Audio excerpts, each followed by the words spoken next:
और आइए बड़ी खबर दिखा रहे हैं आपको रांची से। झारखंड सरकार फ्लोर टेस्ट में पास। तो झारखंड में चंपाई सोरेन सरकार फ्लोर टेस्ट में पास। पक्ष में 47 और विरोध में 29 विधायक।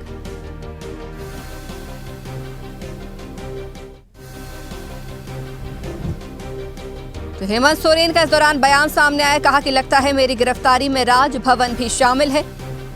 हेमंत सोरेन ने केंद्र और बीजेपी पर निशाना साधा। विधानसभा में सीएम चंपाई सोरेन ने विश्वास मत पेश किया था। तो झारखंड में चंपाई सोरेन सरकार फ्लोर टेस्ट में पास हुई। पक्ष में 47 और विरोध में 29 विधायक रहे। इस दौरान हेमंत सोरेन का बयान भी सामने आया। कहा कि लगता है मेरी गिरफ्तारी में राजभवन भी शामिल था।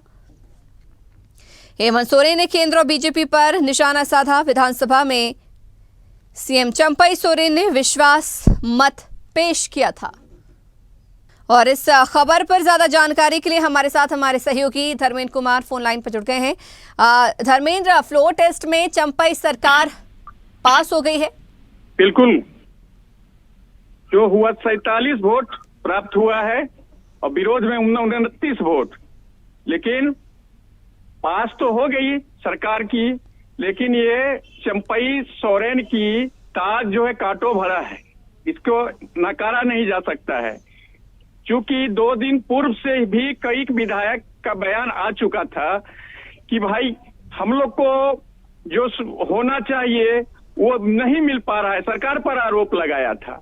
लेकिन ऐसा इससे स्पष्ट होता है कि कहीं न कहीं चंपाई सरकार जो है उनके सामने कांटों भरी ताज है, इसे एक नकारा नहीं जा सकता है।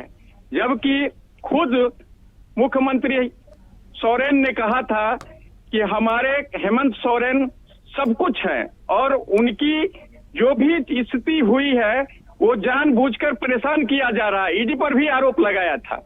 जबकि वहीं हेमंत सोरेन ईडी की प्रक्रिया में चल रही है और ईडी के आदेश पर उन्होंने अपना मत विधानसभा में प्राप्त देने आया था। तो इन बातों से स्पष्ट होता है कि ईडी की प्रक्रिया भी तेज होगी और इधर वहीं दूसरी ओर चंपाई सोरेन जो मुख्यमंत्री हैं उनकी भी परेशानियां बढ़ने से इनकार नहीं किया जा सकता है।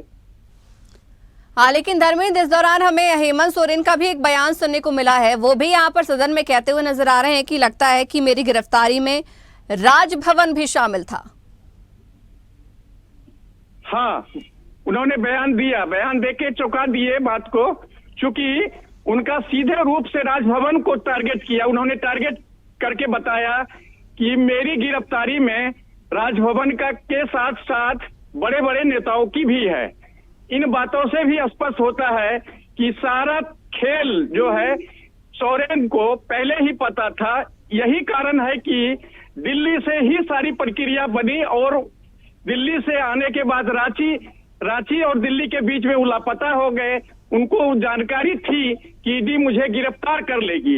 यही कारण है कि वो सारा दिन लापता रहे। उसके बाद जो है रांची आने के बाद वो बैठक की और बैठक के बाद वो सार्वजनिक रूप से अपने विधायक के सामने उपस्थित हुए।